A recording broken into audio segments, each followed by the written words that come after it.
Hello everyone, and welcome to my Young and the Restless official 24 channel. Kane and Phyllis are riding the kind of high that only comes from believing they've eventually outplayed the most dangerous man in Genoa City, and in the afterglow of their palm over the great Victor Newman, they allow themselves a moment that feels reckless, intoxicating, and incontrovertibly sexy, a festivity charged with adrenaline, ambition, and the succulent vision that they're untouchable. Yet beneath the heat of stolen grins and triumphant horselaugh lies the unmistakable verity that these two are marching toward the same wind-up, because while Phyllis is savoring the palm itself and formerly featuring about how to work it into lasting power and particular exculpation, Kane's mind is contending several way ahead, calculating angles, debts, and openings that could shift the board in ways indeed Victor didn't anticipate, and it's that quiet computation that will eventually prove how fragile this alliance really is. Because although Kane has been unexpectedly honest with Phyllis in recent days, admitting without vacillation that he felt genuine sympathy for Billy, who was visibly crushed at being left out of the Victor takedown, there was one critical move he kept forcefully to himself, a move that says far further about his long game than any concession ever could, because the moment he transferred Phyllis off to the shower, still flushed from their participated palm and ignorant that the ground was formally shifting beneath her bases, Kane pulled out his phone, his expression hardening as the exhilaration gave way to strategy, and made a call to the man who exists in that complicated space between friend, rival, and nearly family, his not family Billy Abbott, arranging a private meeting for the coming morning. A meeting that feels less like a casual check heft and more like the opening move of a seismic twist that could shoot shockwaves through Newman Enterprises, Chancellor, and every relationship tethered to them. And when Billy answered that call, it was at maybe the worst possible moment, because he'd just finished make-up coitus with Sally, and hassle meant to assure her after she caught him twisting formally again into preoccupation over Victor and hiding it from her, and indeed as they tried to reconnect, the cracks were egregious, Sally seeing that Billy's pledge to leave the history behind might be more wishful thinking than reality, and Kane knows all of this, knows exactly how precarious Billy's emotional state is, knows how raw the crack still is from Jill dealing Chancellor out from under him to Victor of all people, a treason that cut deeper than Billy ever wanted to admit, and what's most interesting is that despite Billy's own mistakes, his arrogance, his blasting of Lily, his tendency to burn islands, Kane doesn't feel inclined to hold any of that against him, which raises the question of whether Ashby sees Billy less as a liability and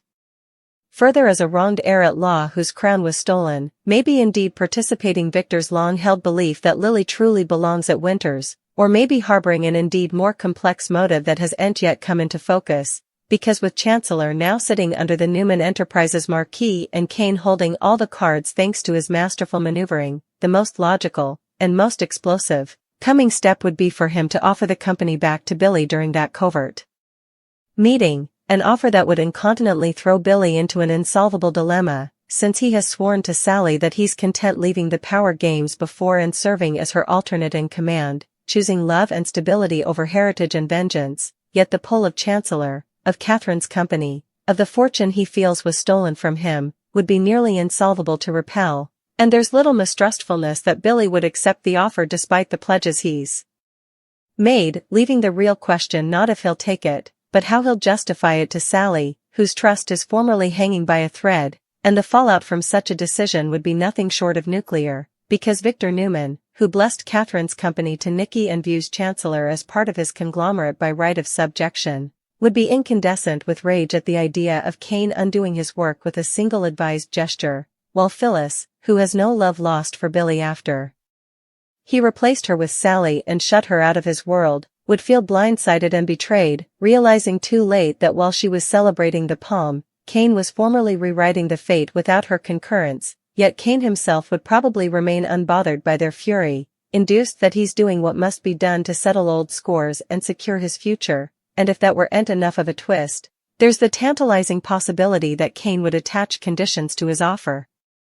Conditions designed not just to restore Billy, but to win back Lily, the woman who still occupies Kane's heart whether he admits it or not, because he could contend that Billy offer Lily her CEO position back at Chancellor when she returns from visiting Maddie, framing it as a chance for redemption and conciliation, a gesture that would score Kane significant points with Lily at a time when he desperately needs them, Indeed, if Lily eventually chooses not to take the job, and that single condition would add yet another subcast of complexity to an formerly unpredictable situation, bending fidelity against ambition, love against heritage, and forcing every player involved to defy what they truly want and what they're willing to immolate to get it. And as the dust begins to stir from Kane's secret phone call, it becomes decreasingly clear that this isn't just about vengeance on Victor or reparation for Billy, but about Kane asserting himself as a power broker who answers to no bone, not indeed his mate Phyllis. And the irony is that the veritably move that could cement Kane's status as a master strategist might also be the bone that shatters his alliance, ignites Victor's wrath, pushes Sally and Billy to the point, and leaves Phyllis questioning whether she ever truly knew the man she allowed she was celebrating with. Because in Genoa City, palms are transitory, secrets are currency, and the most dangerous moves are always made when everyone differently thinks the game is formally won. The morning light creeping over Genoa City feels deceptively calm as Kane prepares for the meeting he set in stir only hours before, and while the rest of the megacity is still waking up, ignorant that monumental plates are formally shifting beneath its most important institutions, Kane is steady, composed, and still bent, because this is the part of the game he understands stylish, the part where timing, influence, and mortal weakness intersect, and as he waits, he renewals the night ahead in his mind, the horse laugh with Phyllis, the participated sense of triumph, the way she believed they were standing shoulder to shoulder at the peak, not realizing that Kane had formerly spotted an advanced peak beyond her line of sight. And it's not that he doesn't value what they've erected together, it's that he's unable of stopping its satisfaction when the possibility of heritage looms just out of reach, and heritage, for Kane Ashby, has always been tangled up in untreated business, fractured commitment, and the one woman who still holds his heart whether he admits it audibly or not. And so when Billy eventually arrives, sick-eyed but alert, carrying the weight of pledges made to Sally and ghosts he's no way relatively buried, the air between them hums with implied history, because these two men know each other too well to pretend this is a casual discussion, and Billy senses incontinently that Kane didn't call him out of pity or nostalgia, but because commodity big is about to be placed on the table, commodity that could change everything he's been trying so desperately to move himself he no longer wants. And as Kane gets straight to the point, outlining the reality of Chancellor's current position under Newman Enterprises and his own unique control over its fate, Billy's jaw tightens, the old fire fluttering behind his eyes despite his stylish sweats to keep it contained, because no matter how numerous times he tells himself he's moved on, the crack Jill left by dealing Catherine's company to Victor still bleeds, still pangs, still feels like a treason of everything he allowed he was meant to inherit. And when Kane eventually says the words Billy no way anticipated to hear, offering him the chance to take Chancellor back, the room seems to cock, the history and present colliding in a way that leaves Billy shortly speechless, because this isn't just a business proposition, it's an assignation to reclaim a part of himself he's been pretending doesn't matter presently. And indeed, as his mind races to Sally, to her trust, to the fragile stability they've been fighting to make, his heart betrays him, surging with a stopgap he allowed he'd buried for good. And Kane watches all of this play out with a careful impartiality, knowing that Billy's acceptance is nearly ineluctable, yet also knowing that the real cost of this decision wouldn't be paid in boardrooms or contracts, but in bedrooms, rumored arguments, and broken pledges. And when Billy eventually exhales and admits that he can't turn his reverse on Chancellor if the occasion is real, Kane doesn't smile or bewail, he simply nods, because this outgrowth was no way in mistrustfulness, only the terms were, and that's when he introduces the condition, the bone. That makes this further than a simple power play, telling Billy that if he wants Chancellor back, he has to offer Lily her CEO position when she returns, framing it not as discipline or penance, but as a chance to right a wrong, to admit that firing Lily was a mistake born of pride and instability. And Billy bristles at first, protective and raw, but deep down he knows Kane isn't wrong, that Lily's absence left a void that no way truly closed, and agreeing to this condition feels like swallowing pride in exchange for purpose, a trade Billy has infrequently been willing to make, yet this time, with so important on the line, he agrees, sealing a deal that will resonate far beyond this quiet meeting, because while Billy is scuffling with how to explain this seismic shift to Sally, Kane is formally anticipating the fallout away, Especially when Victor Newman inescapably learns that the company he believed safely put away under his conglomerate is slipping through his fritters, and when that moment comes, it's every bit as explosive as Kane prognosticated, Victor's fury kindling the alternate the verity reaches him, his sense of treason compounded by the fact that this move strikes not just at his power, but at his pride, because he believed he'd Kane figured out, believed he'd annulled him, only to realize that Ashby has played him with a tolerance and perfection that rivals his own, and as Victor storms through Newman Enterprises, demanding explanations and covenanting retribution, Nikki is caught in the crossfire, torn between fidelity to her hubby and the sting of losing Catherine's company yet again, while Phyllis, blindsided by the disclosure that Kane went behind her back, feels a different kind of wrathfulness altogether, one embedded not just in business, but in treason, because she believed they were mates in every sense of the word, believed that after everything she'd offered, everything she'd risked to help take Victor down, she merited translucency, and realizing that Kane orchestrated this move without her knowledge makes her feel like a pawn rather than a queen, and her resentment sharpens further when she learns Billy is the devisee, continuing old injuries and battles she allowed she'd outgrown, and as she confronts Kane, demanding to know how he could do this to her, Kane doesn't apologize, he explains, calmly and unapologetically, that this was necessary, that Billy merited reparation, that Chancellor merited better, and that occasionally leadership means making opinions others wouldn't like, and Phyllis hears the subtext loud and clear, that Kane is willing to immolate her blessing if it means securing his own vision of the future, and that consummation leaves her shaken, questioning whether aligning herself with Kane was ever truly about cooperation or simply convenience, and meanwhile, Sally senses the shift in Billy nearly incontinently, the way his energy changes, the way his attention drifts, the way his assurances begin to sound rehearsed, and when he eventually confesses that Kane has offered him Chancellor back, the fragile calm they'd been adhering to shatters, Sally's hurt and wrathfulness colliding as she accuses him of lying to her, of promising one life while intimately hankering for another, and Billy struggles to articulate the depth of what this means to him without sounding selfish or compulsive.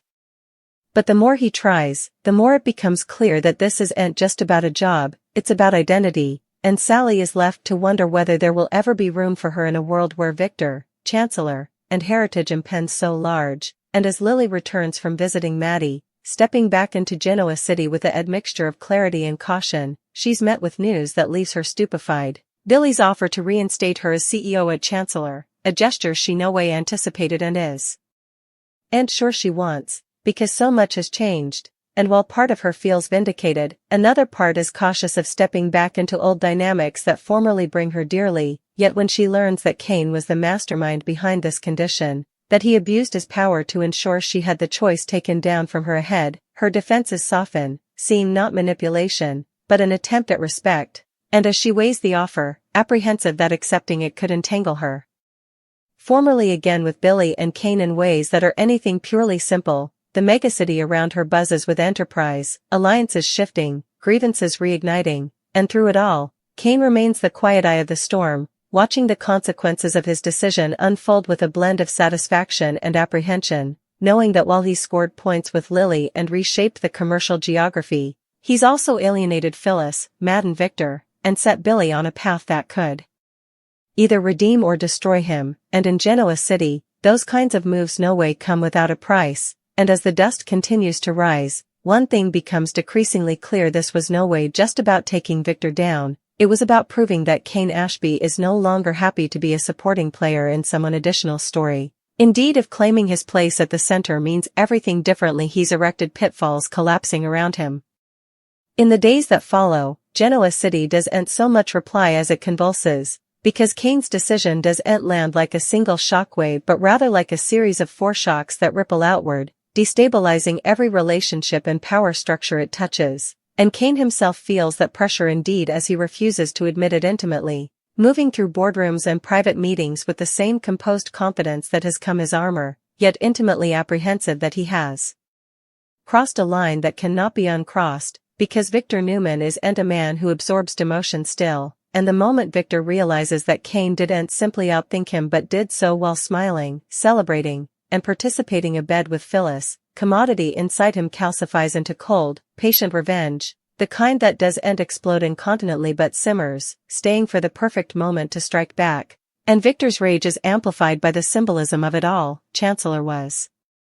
Catherine's heritage, commodity he believed he'd secured for Nikki and, by extension, for the Newman dynasty, and the idea that Kane could simply hand it back to Billy like a loaded armament feels like a particular poke, a memorial that no matter how vast Victor's conglomerate becomes, it can still be traduced from within, and so Victor begins still making calls of his own, reassessing alliances, continuing old lines, and asking questions that no bone wants to hear, while Nikki, caught between outrage and heartache, struggles with the sense that Catherine's memory has formerly again come contributory damage in a war of self-esteem, and Phyllis, meanwhile, is twisting in a far more unpredictable way, because for her this isn't just about power or principle, it's about trust, about the implied pledge she believed was between herself and Kane, the idea that after everything she's endured, being betrayed, replaced, undervalued, she